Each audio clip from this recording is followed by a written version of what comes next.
এক্সপিরিয়েন্সের নাম ঠাকুর দিদুম। ঘটনাটা আমার পিসিমণির আর পিসিমণির ঠাকুর দিদুমের। ঠাকুর দিদুমের সাথে পিসিমণি এবং আমাদের পরিবারের সম্পর্কটা ছিল রক্তের সম্পর্কের থেকেও বেশি। এনার করেই আমার বাবা, কাকা, পিসিরা বড় হয়েছেন। নিঃসন্তান ঠাকুর দিদুমের কাছে এনারা সন্তানের চেয়েও বেশি। সকলে তাকে ভালোবাসতেন। তার মুখে হাসি সবসময় লেগেই আছে। নামেই পরিষ্কার, ঠাকুর দিদুম পুজো পুজো নিয়েই থাকতেন। আর তার কিছু অদ্ভুত ক্ষমতা ছিল, সেসব বলতে গেলে উপন্যাস হয়ে যাবে। তবে এই গল্পেই আছে তেমন একটা ক্ষমতার ঝলক। তা থেকেই বোঝা যায় ঠাকুর দিদুম কেমন মানুষ ছিলেন। কালী পুজোর রাত। ফেসবুক, হোয়াটসঅ্যাপে বাইরে তখন বিনোদনের প্রচুর উপাদান ছিল। কালী পুজোর দিন ঠাকুর দিদুমের নির্জলা উপোস। আমাদের বাড়ির সবার নেমন্তন্ন ভোগ খেতে যাওয়ার। নিজে হাতে রান্না করেছেন। এদিকে পিসিমণি তখন সদ্য কলেজে উঠেছেন। হলে একটু স্বাধীনতাও বেড়েছে। পাশের পাড়াতে কালী পুজোর দুর্দান্ত প্রতিমা প্যান্ডেল করেছে।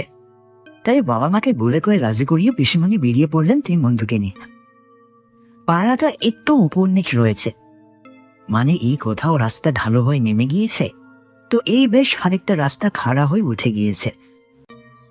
পাড়া থেকে বেরিয়ে একটা পরিত্যক্ত ইয়ার্ডের পাশে সারি সারি ঝুপসি গাছ।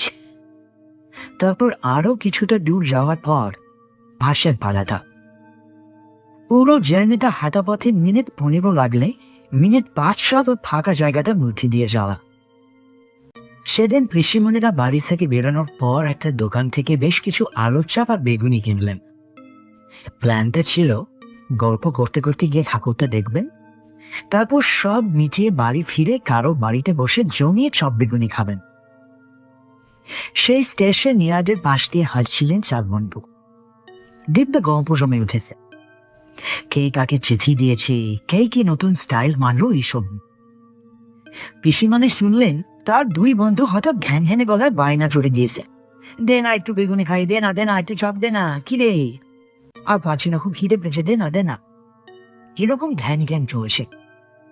পিসিমণি হেসে বললেন, আরে দাঁড়া না, এই তো প্যান্ডেলে চলেই এসেছে প্রায়, ঠাকুর দেখে না হয় বাড়ি গিয়ে খাওয়া যাবে। নোলা সামলা একটু। প্যান্ডেলে ভিড় বার্তা আর লাউড স্পিকারের আওয়াজেই পিসিমণির জবাবে কে কি বললেন তা শোনা গেল না। মিনিট 10 পর যখন বাড়ি ফিরছেন সেই একই রাস্তা দিয়ে, তখন ঘ্যানঘ্যানানি আরো বাড়ল। পিসিমণি শুনলেন 3 বন্ধুই ঝুলোঝুলি করছে খাওয়ার জন্য, এবং এক নাগারে দে না চপ দে না একটু খাই, দে না আবার দে না এত বেগুন দে অন্তত। পিসিমণির এবার ভারী বিরক্ত লাগলো। পাশাপাশি হাঁটছে, একটু পরে বাড়ি পৌঁছে যাবে, এরকম করার কি প্রয়োজন? সামনে একটা রাস্তার শান বাঁধানো সিঁড়ি ভেঙে ওপর দিকে উঠে গিয়েছে। ঠিক তখন পিসিমণি শুনলেন এক বন্ধুর গলার আওয়াজ।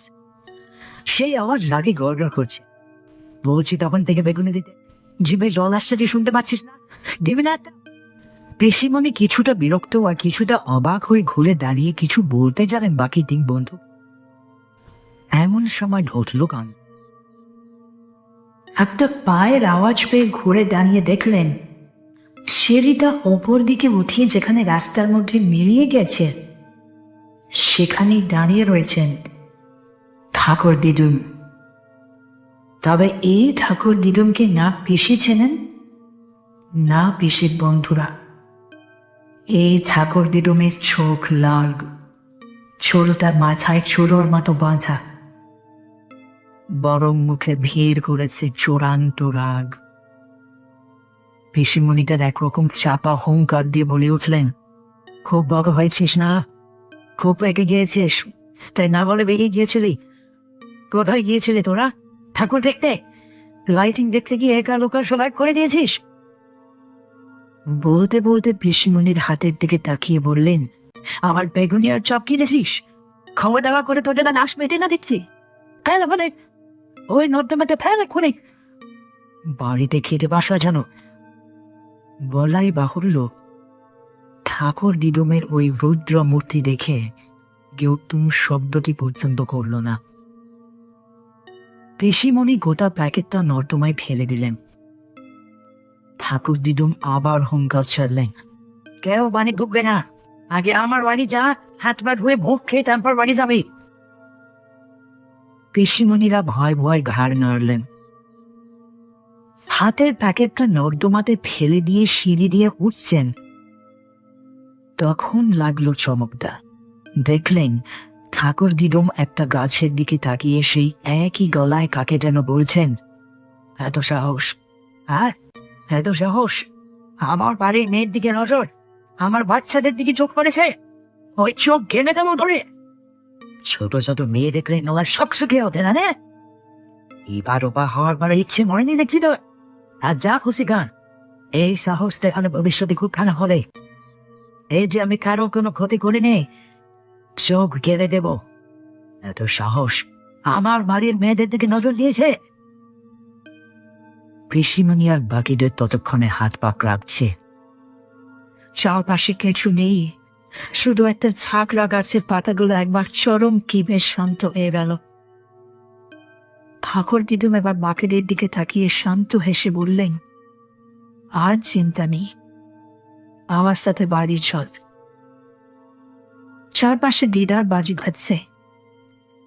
পিসিমণিরা হাত ধরে বাড়ির দিকে পা বাড়ালেন।